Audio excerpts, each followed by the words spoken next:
In the closing months of the second decade of this century, an icon on the Windows taskbar quietly changed meaning. What had once been a doorway into a familiar office suite became, by default, a doorway into an artificial assistant.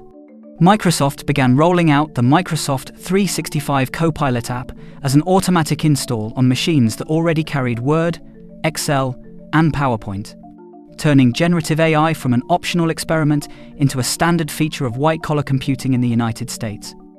At the same time, the official jobs data in the country told a more fragile story.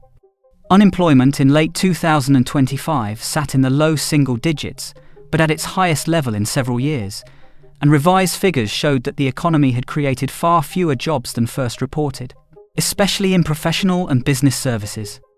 The result is a landscape in which a single company now sits in the middle of the daily tasks of tens of millions of knowledge workers, while the labour market around those workers begins to stall. Copilot did not arrive as a spectacular new device. It seeped in through the documents, calendars, and inboxes that already structure office life. In 2023, Microsoft announced that Copilot would live inside the core Microsoft 365 applications, embedded in Word, Excel, Outlook, PowerPoint, and Teams, and would sit on top of a layer of data that includes emails, meetings, and internal files. In practical terms, this meant that tasks once handled by junior staff, temp workers, or overworked analysts could now be handed to a text box at the side of the screen. A sales manager could ask for a summary of a week of email. A financial controller could ask for a trend analysis across spreadsheets. A project lead could ask for a deck in the tone of a previous presentation. The machine became a quiet colleague, sitting in the corner of every application. Microsoft did not invent the idea of using predictive systems to accelerate office work. Autocomplete in email clients, grammar checkers in word processors, and simple spreadsheet macros have existed for decades. The difference lies in the scope and generality. The same underlying class of models that writes code, drafts, marketing copy, and produces legal summaries now sits inside corporate office software as a general clerk. Trained on broad public data, yet tuned by each company's private archives. McKinsey estimates that generative AI and related automation could add between 0.5 and nearly 1 percentage point to annual labour productivity growth in the United States through the end of this decade, assuming that time freed by automation is reallocated to other work. Microsoft, with Copilot, has placed itself at the centre of that reallocation. Early evidence on the effect of such copilots comes from software development, a field where tasks can be measured precisely. A Microsoft research team ran a controlled experiment in which professional developers were asked to implement a server in JavaScript. Those with access to GitHub Copilot, an AI coding assistant, finished the task in roughly half the time of the control group. The assistant did not replace the developers. It condensed the routine parts of their work, filled in boilerplate, and allowed the human to focus on architecture and design. The same basic pattern is beginning to play out in white-collar work more broadly.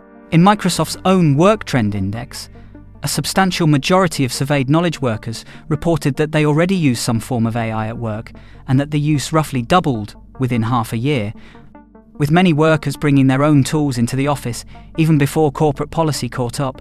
The World Economic Forum's Future of Jobs reports describe this as a shift in tasks, rather than a simple swap of one job for another. In its 2025 edition, employers across multiple countries reported that they expected AI and digitalization to automate a large share of routine, clerical, and analytical tasks, while also creating new roles in data, machine learning, and digital operations. The report suggests that technology-related roles, such as AI and machine learning specialists and big data analysts, are among the fastest-growing professions. But it also records that a significant minority of employers expects to reduce headcount in areas where AI can perform much of the work. In that framing, Copilot is not simply helpful software. It is a system that reaches into email threads, meeting transcripts and financial tables, and begins to rearrange who does what, and in what sequence. The most immediate beneficiaries of this rearrangement are the highly skilled professionals whose work is composed of varied, non-routine tasks and who sit close to decision-making. A partner in a consulting firm, a senior in-house lawyer, a chief financial officer, or an experienced software architect can offload preparation, summarization, and first drafts to Copilot, then spend more time on negotiation, judgment, and strategy. For these workers, AI becomes an amplifier of already scarce skills. McKinsey's work on generative AI and the future of work in America suggests that high-wage occupations will see the largest absolute productivity gains because a larger share of their tasks can be digitally mediated and reorganized. In economic terms, this is classic skill-biased technical change, with a new twist. The skills being complemented are not only technical expertise, but also organizational power. The picture is different at the lower rungs of white-collar work. Entry-level analysts, assistants and coordinators are likely to see a shrinking pool of tasks that need to be done by hand. In mid-2025, the chief executive of Anthropic, Dario Amodei, warned that AI could eliminate up to half of all entry-level white-collar jobs within roughly 5 years, concentrating opportunities in more senior roles, where the human combines experience with AI tools. That logic fits with labor market anecdotes from major technology firms and financial institutions in the United States, where early career hiring has already slowed sharply since the early 2020s, even as demand for senior specialists remained resilient. When Copilot drafts the first slide deck or the first version of a memo, the person who revises that draft often sits at a higher pay grade than the person who once wrote it from scratch. Blue-collar work has a more complicated relationship to Copilot. In manufacturing, logistics, and construction, automation still relies on physical machines, robots, and sensors as much as on software. Yet even there, AI assistants are beginning to appear in the workflows that wrap around physical tasks. A warehouse supervisor can ask Copilot for an exception report on delayed shipments. A maintenance manager can ask for a summary of fault patterns across a fleet of machines. The core manual task remains, but the planning layer above it shifts toward fewer, more tech-literate roles. Research from economic development organizations notes that AI mostly automates narrow tasks, and that the impact is largest in occupations with repeatable, rule-based work, which includes a significant share of clerical and support jobs. The result is a labor market in which some factory workers see little immediate change, while administrative staff in the same firm face direct AI competition. Geography sharpens these divides. Urban centers with large concentrations of knowledge work and a dense ecosystem of technology firms, universities, and service providers are positioned to absorb and redirect Copilot-driven productivity gains. In these places, workers with strong networks and credentials can pivot into emerging AI-related roles or into adjacent fields that benefit from automation. Rural regions and smaller cities, still dependent on back-office processing centers, call centers, or low-value corporate functions, carry more of the exposure without the same safety net of alternative employers. When a regional office of a bank or insurer adopts Copilot for claims processing, document review, or customer communication, the net effect on local employment can be far more severe than in a diversified metropolitan area. The data already shows the strain. Professional and business services, the sector that includes many white-collar roles, has historically been a strong source of job growth in the United States.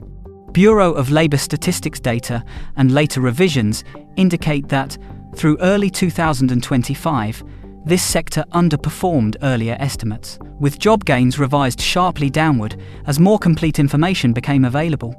Overall unemployment remains moderate, but the combination of slower hiring and task automation places pressure on new entrants, especially young graduates and workers without advanced degrees.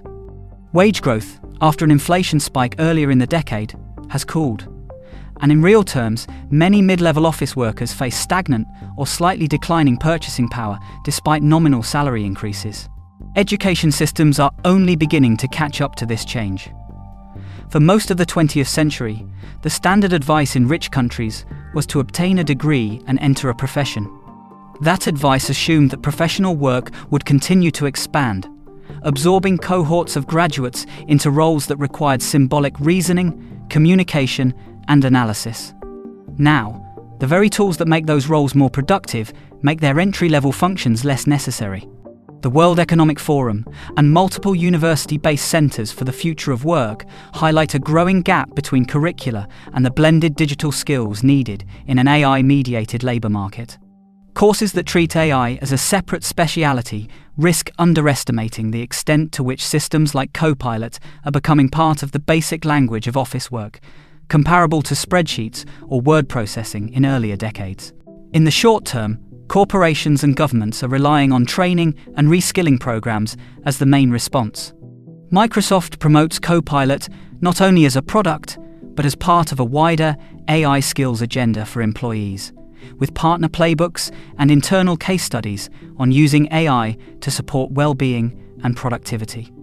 Consultancy studies describe scenarios in which workers in customer service, finance, and operations learn to orchestrate AI tools, becoming supervisors of automated workflows rather than performing each step themselves.